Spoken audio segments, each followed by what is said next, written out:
มาเด้อพี่ปานาอามากินข้าวแรงนำกันเมื่อนี้เลิกงานเลิกการมาแล้วเมื่อนี้กะกินนั่งกินข้าวแซ่บๆบ่รีบบ่ฟ้าวได้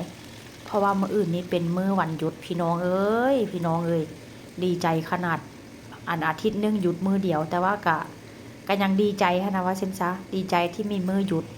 จะได้อยู่กับลูกกับผัวจะได้อยู่กับครอบกับครัวอยากไปช้อปปิ้งอยากไปซื้อหั่นซื้อนี่กะจะได้ไปว่าเช่นซะพี่น้องมื้อนี้ก็จะมาทอดไก่เนาะมาทอดไก่แต่ว่ากะคือว่าแหละจะกินกับข้าวสวยฮ้อนๆเด้อมื้อนี้ก็ได้เนื่องจากว่าข้าวเหนียวบ่มีพี่น้องมื้ออื่นนี้กะ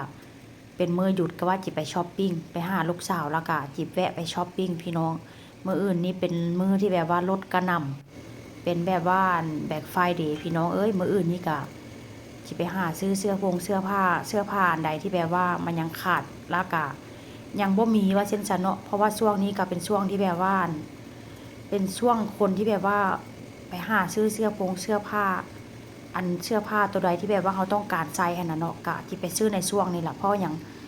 เป็นช่วงที่แบบว่าลดกระหน่ำว่าเช่นซะไปหาซื้อมาไว้พี่น้อง